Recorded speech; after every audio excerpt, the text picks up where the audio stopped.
Super Troopers wasn't built like a comedy. It was built like a dare. Not with polish, not with restraint, with boredom, bad ideas, and confidence reckless enough to see it through.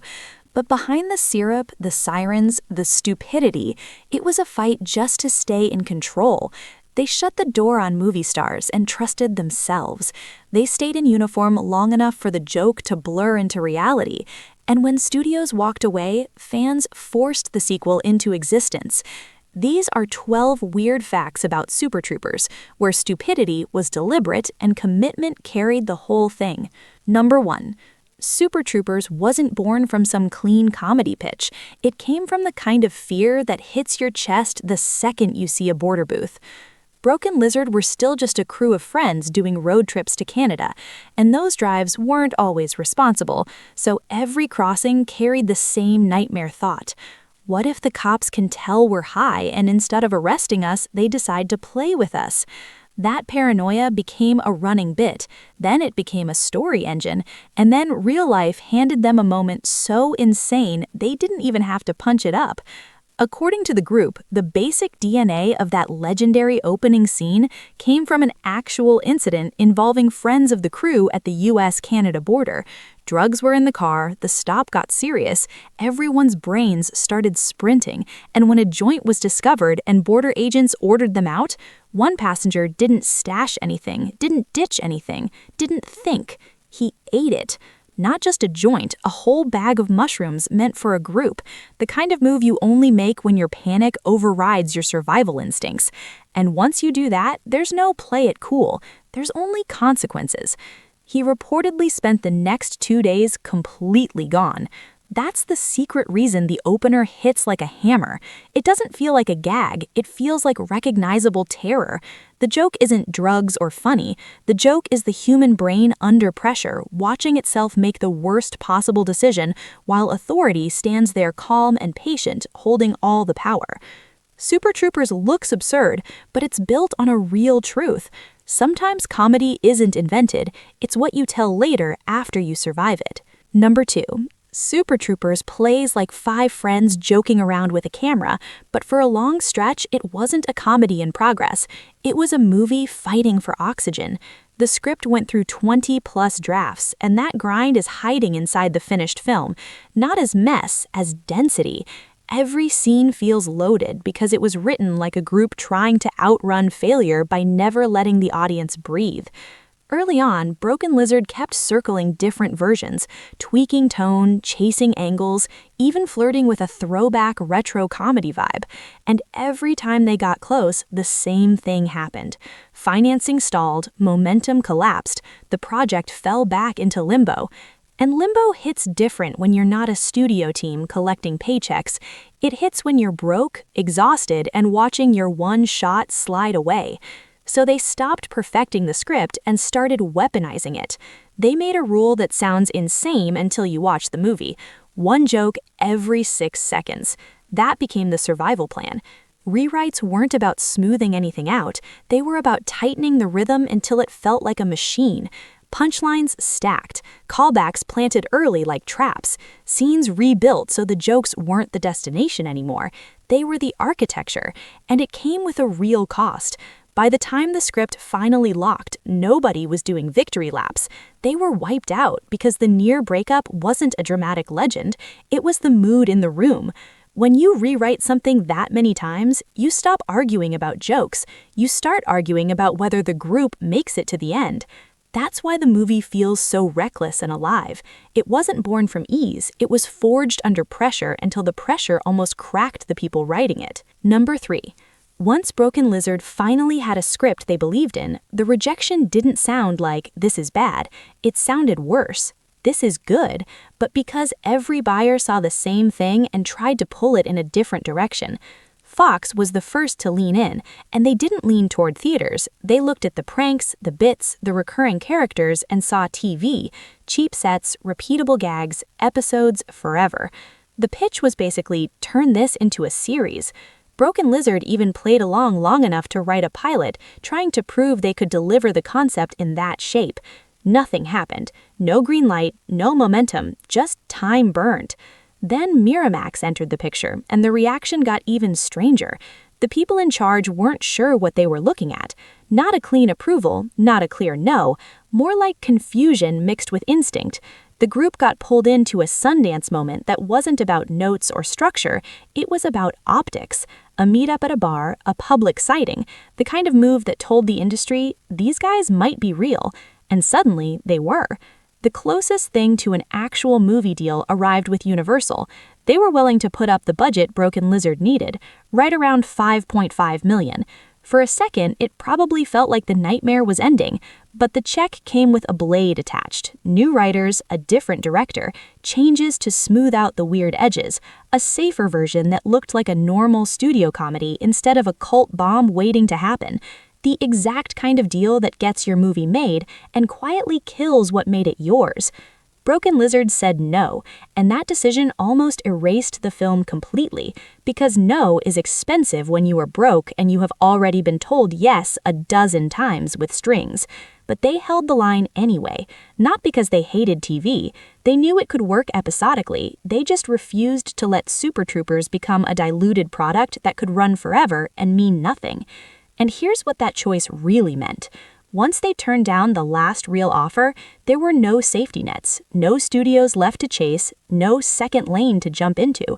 If Super Troopers was going to exist at all, it would take something Hollywood almost never offers: one person willing to fund the whole thing. Number 4. Super Troopers wasn't saved by a studio, it was saved by a favor. After years of rewrites and slam doors, J. Chandrasekhar agreed to read a script written by a friend's father. Just a courtesy, no agents, no pitch, no Hollywood smoke. Then Jay handed that same man the Super Trooper script, and instead of doing what every executive had done, picking it apart, softening it, demanding stars, the guy did something almost shocking. He laughed. He got it, and he wanted it made exactly as it was. He was a recently retired Wall Street investment banker, not a movie person, which is why this worked. He wasn't trying to control the comedy, he was trying to help it exist. So he wrote the check. One investor financed the entire film, roughly $1.25 to $1.5 million, which meant there was no safety net. If it failed hard. No studio cushion, no second funding round, just Broken Lizard betting their future on one person saying yes. And then the movie hit. The investor got his money back, a rare happy ending in indie film, especially for a weird cop comedy with no stars. Now here's the part that feels like it belongs in the film itself. The title did not come from a marketing meeting, it came from a mom. One of the guys mentioned the project at home, and his mother casually summed it up like it was already obvious. "Oh, so you're making a movie about Super Troopers." That was it. Clean, sticky, impossible to forget. A movie built on mocking authority was financed and named by parents outside the system, and that is exactly why it survived. Number 5. Super Troopers had every reason to play the coward's game. Tiny budget, no leverage, no studio safety net. The smart move would have been obvious. Attach a famous name, hand the keys to a proven director, sand the weird edges down until it looked like a normal studio comedy. Studios pushed for exactly that. As Broken Lizard chased roughly $5.5 million, interest kept showing up with poison inside. One of the loudest suggestions was Ben Affleck, who was scorching hot at the time, and even when it wasn't Affleck, it was always the same message in a different suit. Swap the cast, swap the director, make it marketable, make it safe. Broken Lizard refused to blink. Their rule was non-negotiable. They would star in it themselves, and J. Chandrasekhar would direct. Because if you remove the people who built the voice, you don't improve the movie, you replace it. And they knew a replace Super Troopers might get financed, might even get released, but it would be dead on arrival. So they kept choosing the harder path again and again. And that stubbornness shaped casting too. For Captain O'Hagan, they didn't want a recognizable actor, they wanted a comedy legend. They chased Bill Murray and even floated an offer around $100,000. It didn't happen, no dramatic story, no miracle yes, just another door that stayed shut. But the movie didn't collapse from those no's, it got sharper, because when you stop chasing famous faces, you're forced to build something stronger than recognition. You build a tone, a rhythm, a world that only works if everyone's committed to the same weird little truth. And that freedom is why the film could still toss in a wild card like Linda Carter, the original Wonder Woman, as Governor Jacine, not as a desperate stunt, as a wink. Super Troopers didn't get saved by a star, it got saved by the people who refused to hand it over. Number 6. Super Troopers feels loose, reckless, and slightly out of control because the production basically was. They shot on a razor-thin budget around Rockefeller State Park Preserve in Pleasantville, New York, using ordinary roads as Vermont highways and real pull-offs as checkpoints. No soundstage safety, no controlled bubble, just a crew trying to steal a movie from the real world without the real world fighting back. Sometimes it did. The bulletproof cup scene was filmed near an actual prison, and the atmosphere went from funny to hostile fast. Inmates shouted at the cast during takes, especially at Steve Lemmy. It was loud, personal, and not something you can politely direct away. That tension under the jokes is real. Number 7. For a movie obsessed with abusing authority, Super Troopers had a few moments where the jokes stopped being pretend. During a roadside shoot, traffic control broke down and cars kept driving straight through frame, ruining takes. Instead of shutting the scene down, director J. Chandrasekhar made a reckless call and told Kevin Heffernan to fix it. So Heffernan stepped into the road in full trooper uniform and started stopping traffic by hand. No badge, no permit, no legal right to do it. Just pure confidence and a costume that looked official enough to make people obey. And once you do that once, the line gets easier to step over. Steve Lemmy drove around on public roads in uniform, even flashing police lights at real drivers, betting nobody would challenge it.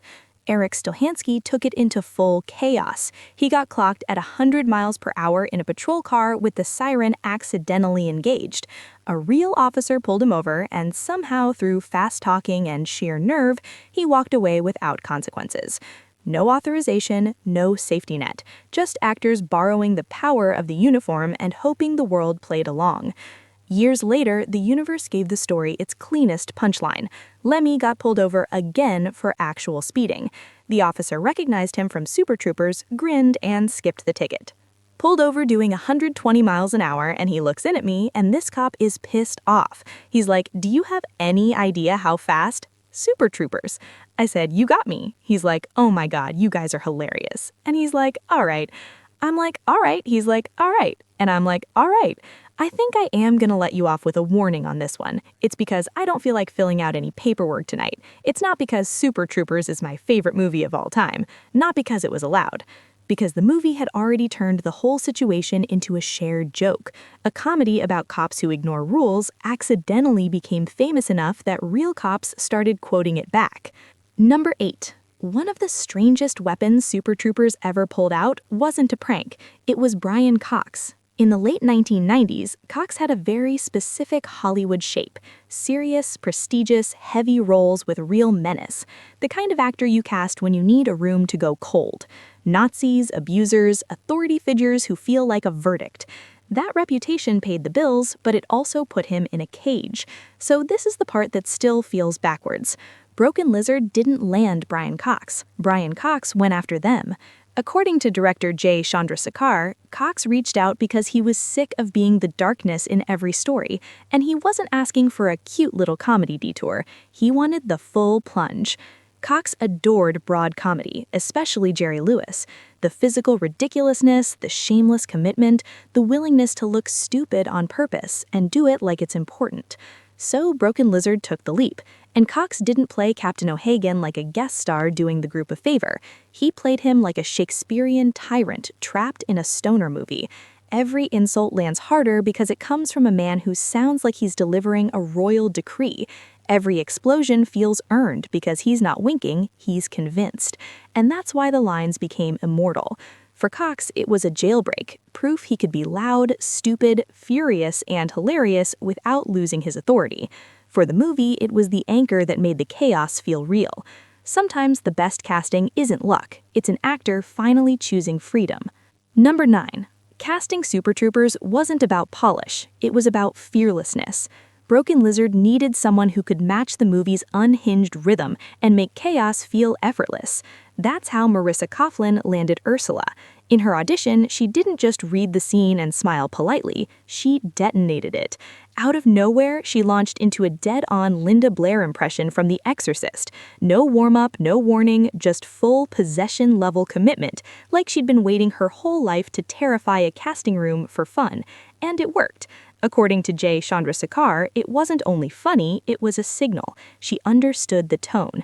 Super Troopers lives on performers who are willing to go past comfort, past normal, and into that risky space where the joke could either kill or become legendary.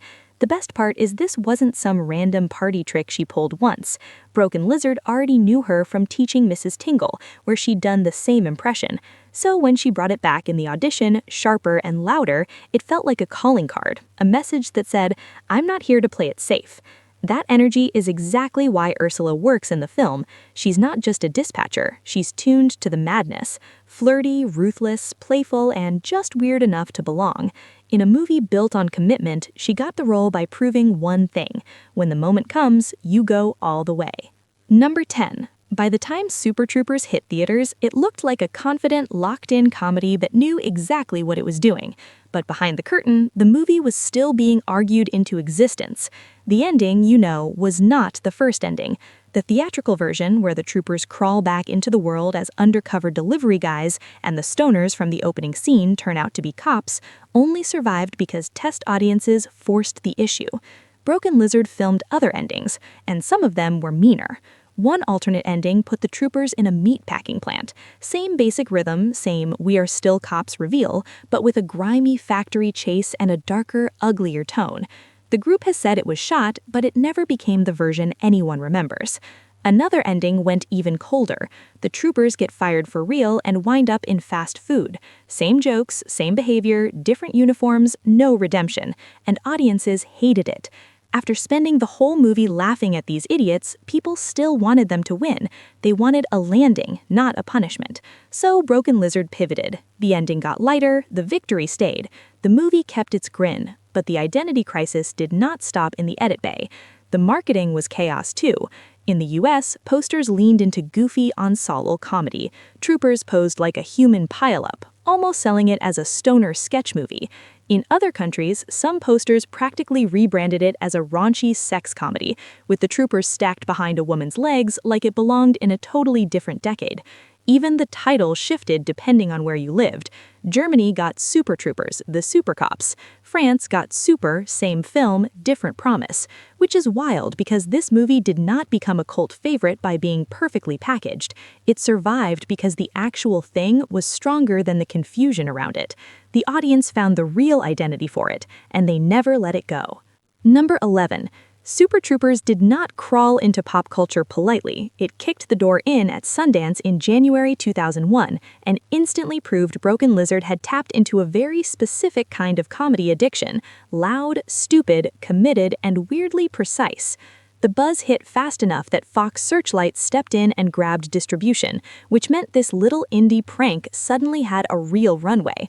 Then it went wide in February 2002. And this is where the story gets fun, because on the surface, the box office looks like a modest win. A scrappy, star-free comedy made for somewhere around $1 to $3 million that climbs to roughly $23.2 million worldwide. That is already a victory lap for a movie this niche. But theaters were just the first stop. The real takeover happened at home. VHS, DVD, late-night rewatches that turned into rituals. The kind of movie that does not just get quoted, it gets practiced. People didn't recommend it like a normal film, they tested you. If you laughed at the opening scene, you were in. If you knew the lines, you belonged. And over time, the home media money reportedly blew past the theatrical run, with estimates commonly putting it well above $50 to $60 million. That's where the mustache started printing cash. Critics never fully caught up to what was happening. Some reviews dismissed it as tasteless, including a brutal jab from the New York Times. Aggregators called it uneven. None of that mattered once the movie escaped the review page and landed in dorm rooms, apartments, and cable rotations. In places like Australia, it became a cult staple that never really leaves the shelf. And that afterlife changed everything for Broken Lizard. It gave them leverage. It gave them a future. It's the reason they kept getting chances, leading to Club Dread, Beer Fest, The Slamming Salmon, Tacoma FD, and beyond. So the math is simple. Tiny budget, solid theatrical run, a huge home video explosion that turned a weird little cop comedy into a generational handshake. Critics argued, awards shrugged, audiences memorized, and that mustache rode all the way to the bank. Number 12. For a movie that became a cult habit almost overnight, Super Troopers took an insane 17 years to come back. Not because Broken Lizard didn't want it, because Hollywood didn't know what to do with a comedy that lived more on quotes and rewatches than on opening weekend math. For years, the sequel wasn't even a sequel. The first serious idea was a 1970s prequel called Super Troopers 76, a throwback concept about the troopers' fathers built to chase that Smokey and the Bandit and Animal House energy. It got discussed, circled, and dragged along, then died the way most projects die, quietly. No headline, no closure. By 2009, they pivoted to what fans actually wanted, a true continuation set just months after the original, built around a US-Canada border dispute that throws the Vermont chaos back into motion. And even then, it still couldn't get moving because the same wall stayed up. Money, risk, studio hesitation. So in 2015, Broken Lizard did something almost unheard of. They went around the system and went straight to the people who kept the movie alive. They launched an Indiegogo campaign, and fans didn't just support it, they funded it. Depending on how you count totals, it brought in roughly $2 to $4.5 million, setting platform records, with additional backing. Afterward, the budget grew to around $13 million, gigantic compared to the first film's scrappy roots. Super Troopers 2 finally hit theaters in 2018 and made about $32 million worldwide, enough to justify the gamble. Reaction was mixed, but the result was undeniable, because the real headline isn't whether the sequel was better or worse, it's that it exists at all. Not because a studio believed, because an audience refused to let the joke die.